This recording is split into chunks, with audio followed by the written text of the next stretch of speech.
Investigator Goodson. Your reputation precedes you. Yeah, you preceded me too. Into my own office.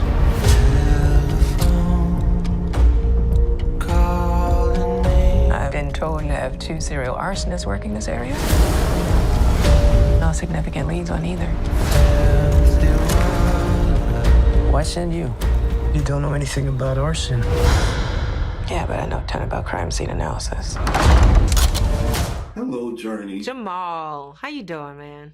I'm all right, man. We've been on a great journey together through all these years. We have. I gotta ask because start off with you always have these great projects. I mean, you look through your IMDb, it's full of great choices and quality things. I mean, everybody definitely remembers East Bayou, but whether it's Underground or definitely Lovecraft Country, which is what I'm talking about. Like, it's been 5 years since that. And you played all these characters that have been iconic, but it seems like Letty is going to always come up as people are going to keep asking you. I know you're working with Misha Green again, and I want to get away from this project too far, but how does it feel to have been that point in that story that people just want more of that and wanted to see a lot more of your character in that? Does it? I mean, listen, it's always such an honor when the work resonates with folks, right? And I feel really privileged to get to work with incredible stories and storytellers like Misha Green, who, as you mentioned, yes, we are cooking something else up.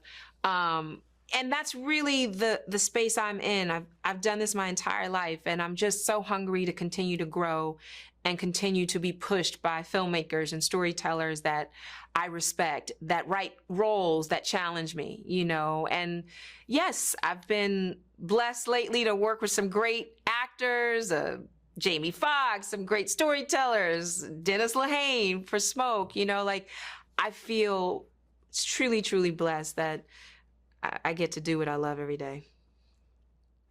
Come on, missing man. Nothing. 2 weeks. Nothing. Not a car torching, a fucking dumpster, a warehouse alley. Nothing. He knows he's in our sights. He's laying low. Milk jug, though. I mean, we might never even hear from him again. No. I can't live with that. Absolutely not. I need this, okay? I need to reel in a whale right now.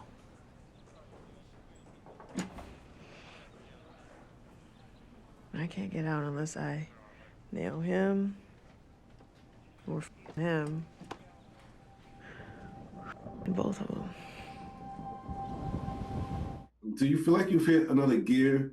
Yes. I mean, because I know a lot of people could do this for so long, go into cruise control, but I see, and you've never been mediocre. But I just see these characters differently. I feel like it's a different journey on the other side of the characters. Is that how you feel? Absolutely. It's definitely an intentional gear shift that we've made in the past few years.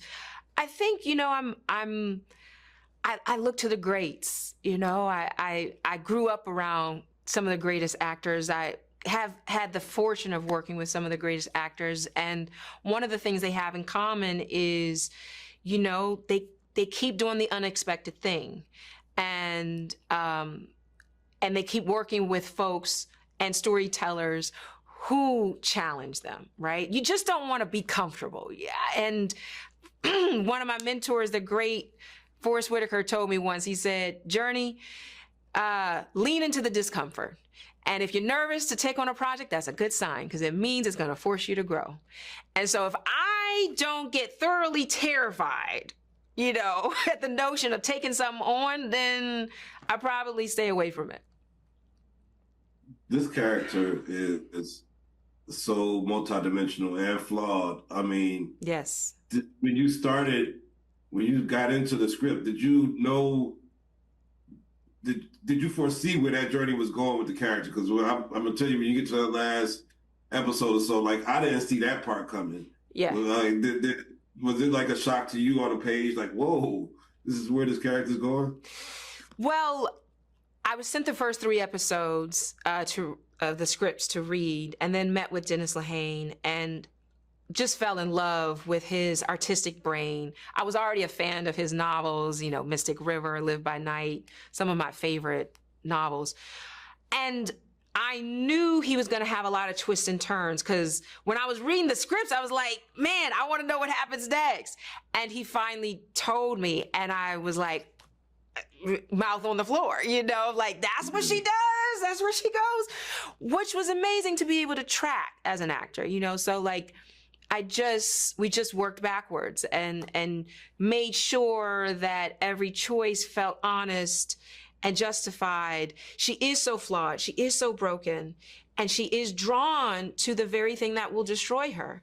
And she makes really questionable choices, but in her mind, she feels that was her only option, you know? I think we can all relate to those struggles. You know, she's a bit of a lone wolf. She has attachment issues. She's very much so an avoidant, doesn't want to get too intimate with folks, and has this wall up. But what I love about Dennis's writing is there's those moments when that crack in the armor comes out, when the mask has to come off, when she's sitting with the therapist, and the therapist can see, no, I know that actually hurts.